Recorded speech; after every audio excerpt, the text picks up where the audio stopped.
जय हिंद, नमस्कार। आप सभी का स्वागत है। आप लोगों को भाग 4 तक बता दिए गए थे। जो अध्याय 1 चल रहा था जीवों में जनन, जीवों में जनन में भाग 4 में आप लोगों को मुकुलन और खंडन यानी फ्रेगमेंटेशन के बारे में बता दिया गया था। आज आप लोगों के लिए लाए हैं भाग 5 और भाग 5 में आप लोगों को बीजाणु जनन यानी बीजाणु जनन, स्पोरुलेशन और स्पोर फॉर्मेशन के बारे में और पुनरुद्भवन रीजनरेशन के बारे में हम लोग पढ़ेंगे। अब आप देखते हैं कि बीजाणु जनन क्या होता है। बीजाणु जनन का मतलब ही होता है स्पोर का निर्माण करना, और जो स्पोर का निर्माण होता है ये अधिकतर इसके जो एग्जाम्पल हैं, जो उदाहरण है, कवक होता है, शैवाल होता है, ब्रायोफाइट्स होते हैं, टेरिडोफाइट्स होते हैं और क्या होते हैं, जीवाणु होते हैं। ये इसमें क्या होते हैं, कवकों में क्या होते हैं, सबसे अधिक मात्रा में या कवकों में जो बीजाणु जनन की प्रक्रिया होती है प्रमुख रूप से पाई जाती है। आप देखेंगे कि बीजाणु जनन की प्रक्रिया क्या होती है। यानी बीजाणु जनन में क्या होता है, स्पोर का फॉर्मेशन होता है। तो आइए बिना देरी के हुए आइए हम देखते हैं कि बीजाणु जनन क्या होता है। और आप जानते हैं कि जो बीजाणु जनन होते हैं, बीजाणु जनन कई प्रकार के होते हैं।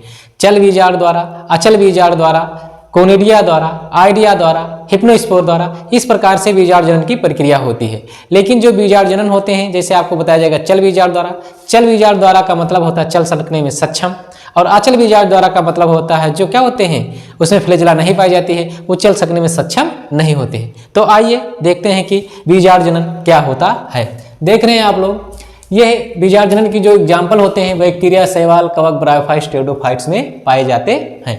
आप देख रहे हैं कि जो बीजाणु होती है, बीजाणु एक कोशिक पतली भित्त वाली आगुणित, बीजाणु एक कोशिक पतली भित्त वाली आगुणित अलैंगिक जनन काय है। अलैंगिक जनन काय है, ये केवल प्रतिकूल वातावरणीय परिस्थितियों में बैक्टीरिया, शैवाल, कवक, ब्रायोफाइट्स, टेरिडोफाइट्स में बनते हैं।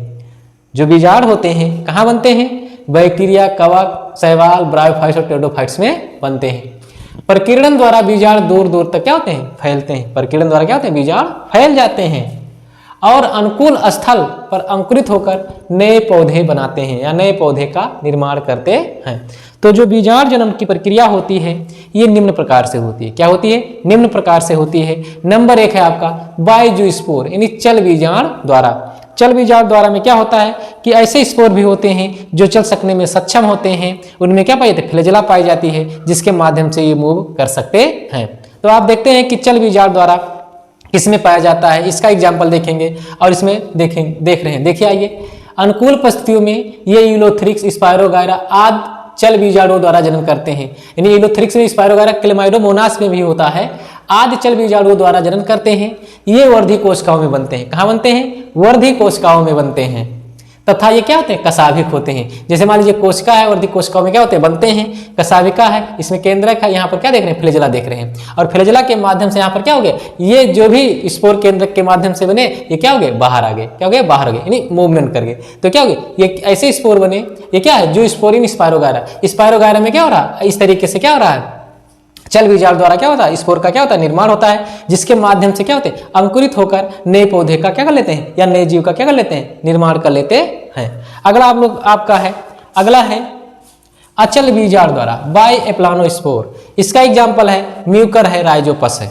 जो राइजोपस क्या होता है, एक कवक होता है, म्यूकर भी। अब देख रहे हैं कि अचल बीजाणु द्वारा जो चल सकने में क्या होते हैं, सक्षम नहीं होते, उसमें फ्लैजेला नहीं पाई जाती है। तो आप देख रहे हैं ये म्यूकर, राइजोपस आदि में पाए जाते हैं। ये कहाँ पाए जाते हैं, अचल बीजाणु द्वारा।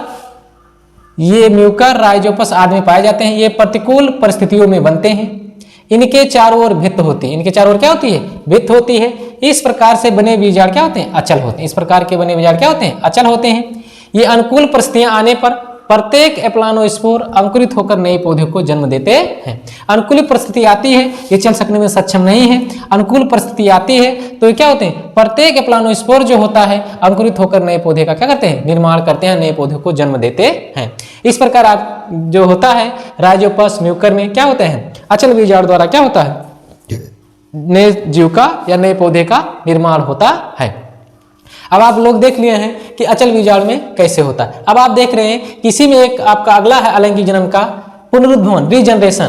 तो आप देख रहे हैं रीजनरेशन का मतलब क्या होता है कि कुछ जीव ऐसे होते हैं जिनका शरीर कई खंडों में कट जाता है और प्रत्येक खंड में केंद्रक की मौजूदगी में वो क्या करते हैं, नए जीव का क्या कर लेते हैं, निर्माण कर लेते हैं। जैसे हमारे चारों तरफ कभी ना कभी छिपकली तो मारे ही होंगे, मर गई होगी, या दरवाजे से बंद किए होंगे, दरवाजे से कट गई होगी, लेकिन उसका शरीर ये नहीं है कि चाहे जहां से काट देंगे रीजनरेशन की क्षमता पाई जाएगी। नहीं, केवल छिपकली के किसमें पाई जाती है, पूंछ में पाई जाती है। किसमें पाई जाती है, पूंछ में पाई जाती है। यदि पूंछ कट जाता है छिपकली का तो क्या होता है, वो रीजनरेशन के माध्यम से धीरे धीरे नए पूंछ क्या होते हैं, निकल आते हैं। लेकिन मान लीजिए हमारे शरीर में क्या रीजनरेशन की क्षमता पाई जाती है, नहीं पाई जाती। अगर अंगुली कट जाएगा तो क्या, कट जाएगा तो कट गया, कहानी खत्म, फिर से नया अंगुली निकलने वाला नहीं है।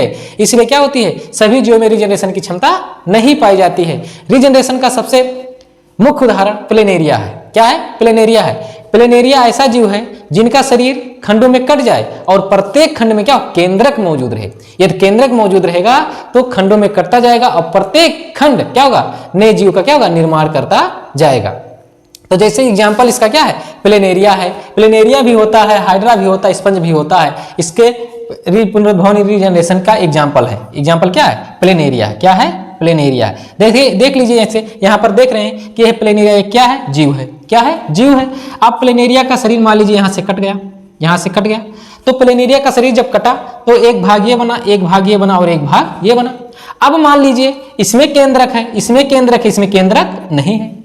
अब जिसमें केंद्रक पाया जाएगा, अब जब केंद्रक इसमें पाया गया, अब केंद्रक इसमें पाया गया तो ये क्या होगा, ये नए प्लेनेरिया जीव बना लेगा। ये भी इसमें भी पाएगा तो ये भी क्या होगा, नए प्लेनेरिया जीव का शरीर क्या कर लेगा, निर्माण कर लेगा। लेकिन यदि इसमें केंद्रक नहीं है, केंद्रक नहीं है तो ये नया शरीर नहीं बना पाएगा। और मान लीजिए इसमें केंद्रक है, क्या केंद्रक है, तो ये भी क्या कर लेगा, नए प्लेनेरिया क्या कर लेगा, निर्माण कर लेगा। इस प्रकार क्या होता है, प्लेनेरिया में क्या होती है, रीजनरेशन की अपार क्षमता पाई जाती है। प्लेनेरिया में क्या होती है, रीजनरेशन की अपार क्षमता पाई जाती है, जिसके माध्यम से क्या होगा, प्रत्येक प्लेनेरिया का खंड जो केंद्रयुक्त होगा नए जीव या नए शरीर का क्या कर लेगा, निर्माण कर लेगा। आइए देखते हैं कि कुछ जीवों में पुनर्भवन की असीम या अपार क्षमता पाई जाती है। जैसे प्लेनेरिया है, हाइड्रा है, स्पंज है। जैसे क्या, प्लेनेरिया है, हाइड्रा है, स्पंज है। यदि इन जीवों का शरीर कई टुकड़ों में विभाजित कर दिया जाए और वे जिनमें केंद्रक का अंश मौजूद हो, जिनमें क्या केंद्रक का अंश मौजूद हो, तो वही टुकड़े पुनः विभाजन द्वारा पूर्ण शरीर का निर्माण कर सकते हैं। तो इस प्रक्रिया को क्या कहते हैं, रीजनरेशन या पुनरुद्भवन कहते हैं। इस प्रक्रिया को क्या कहते हैं, रीजनरेशन या पुनरुद्भवन कहते हैं। आप लोग इसका स्क्रीनशॉट ले लीजिए, हाँ स्क्रीनशॉट ले लीजिए। और आप लोग नोट्स बनाते रहिए, क्योंकि एक एक टॉपिक ऐसे हम लोग पढ़ाते रहेंगे और आप लोगों का नोट्स बनता जाएगा, जिससे आप लोगों की तैयारी बढ़िया से हो जाएगी।